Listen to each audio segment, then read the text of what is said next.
Welcome to Dr. Warrick's podcast channel. Warrick is a practicing cardiologist and author with a passion for improving care by helping patients understand their heart health through education. Warrick believes educated patients get the best health care. Discover and understand the latest approaches and technology in heart care and how this might apply to you or someone you love.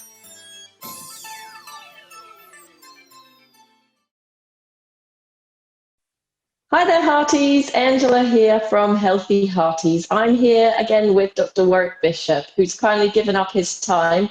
He is a cardiologist all the way from Australia, so my home country. So he is from Tasmania. He's a very busy man, writing lots of books and recording podcasts, as well as a very busy practice as well. So thank you for giving up your time today. It's a pleasure, Angela. Thank you for inviting me. So today we are talking all about diet. Now this is a little bit of a big topic, so I won't keep you for too long. But what we wanted to talk about today is just some of your key tips in terms of diet do's and don'ts. And what would you tell your patients? Well, look, obviously patients are constantly asking, what should I do? And I think it's really important that patients understand that they have some ownership and contribute what they can to their best healthcare. And I often say to patients, we build the car for your journey. We put in the stand till we give you the medications, but at the end of the day, you drive it. And drive, that's the bit that requires some responsibility and accountability. So it's a really important aspect. So when I'm talking to patients about diet, I say, look, the research tells us that the Mediterranean diet is the best for heart health. It's been clearly shown in primary prevention, in the PREDIMED study, and in secondary prevention with the Leon Heart study. So there's no question that we know the Mediterranean diet seems proven better than a low-fat diet for reduced risk of heart attack. Well, what are the key elements of the Mediterranean diet that I want patients to get? I want them to eat lots of greens. So if it's green, eat it. I think broccoli, easy, lettuce, greens are just fantastic. So particularly green vegetables. If you can get other vegetables as well, fine, but particularly greens. I'm not such a huge advocate of telling people to eat fruit, because I think fruit has a lot of sugar in it. And particularly for patients who are maybe pre-diabetic or wanting to lose weight, consuming a lot of sugar through fruit may be contrary to their goals and objectives. So I don't really push a lot of fruit. Greens, number one.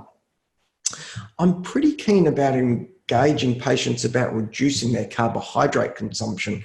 And the most common carbs, and you know what carbs are for those who are listening, they're anything that break down to sugar. Anything that breaks down to sugar is a carbohydrate. So if I said to you, I don't want you eating bricks, and you say, oh, that's okay, doc, I only eat apartment blocks and houses. Well, truth is you're breaking down that apartment block or a house into its smallest component, which is a brick. And you're eating bricks because that's what your gut does. So if you're eating anything that breaks down to a simple sugar, you're eating a carbohydrate, and you're just delaying the time that sugar gets into your bloodstream. And the main carbs are bread, pasta, rice, potatoes, cereal, fruit, and beer. So there's a number. and all the naughties. They are the naughties. Chocolate and biscuits and things, yeah. So you've got to keep your carbs down. But you can enjoy nuts, which I think are fantastic. I pour extra virgin olive oil all over the kitchen and all over my own meals. I think extra virgin olive oil is fantastic. I think we probably want to moderate the saturated fat we eat, not get carried away. I think things like garlic, legumes, avocados are fantastic. I have no issue with that. Once you've got that eating together, please exercise as well. Please exercise, because as Angela's probably said over and over, exercise is key to everything.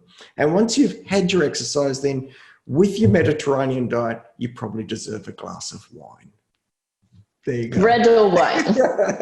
Depends what you like.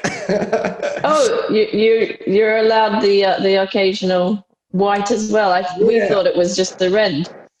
No, I think the of course there's the antioxidants, the phenols within the red wine, which people advocate as more beneficial. But look, at the end of the day, I think a glass of white lowers your blood pressure just a little. It enhances. Everyone's very excited here. It enhances your enjoyment of your meal. It enhances your quality of life.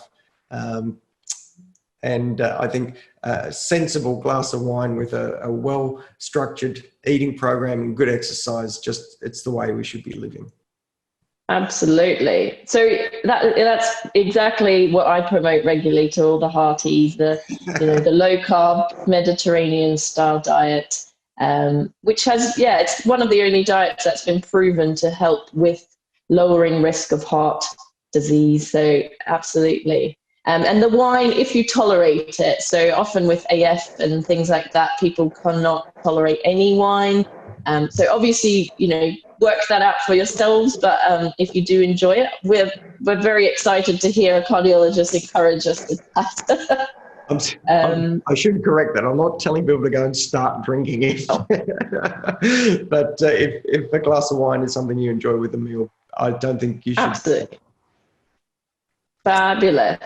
And any final sort of top tip of all of that? If they could just do one thing of all of that, is there anything they should work on first? I think one thing they could do, and we spoke about this before, is I've actually put together a podcast just recently on the 10 commandments for good heart health. Ooh. And that podcast will be available free, probably be queued up in the next couple of months, but free through the Healthy Heart Network free membership, which I understand you've got a link below, and I've extended the invitation for your hearties to join up. So they may wish to listen. Oh, fabulous.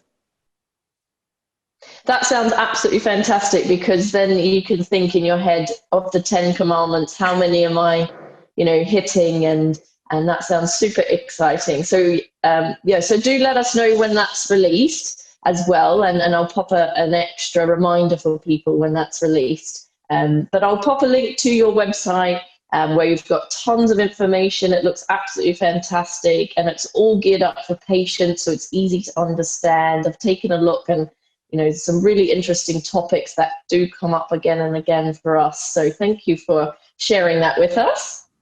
It's a pleasure, Angela. Absolute pleasure. Well, it looks like it's just turned night there, so have a fabulous evening. And thank you once again for your time, and we'll speak again soon. Thank you. Take care. And goodbye. Bye.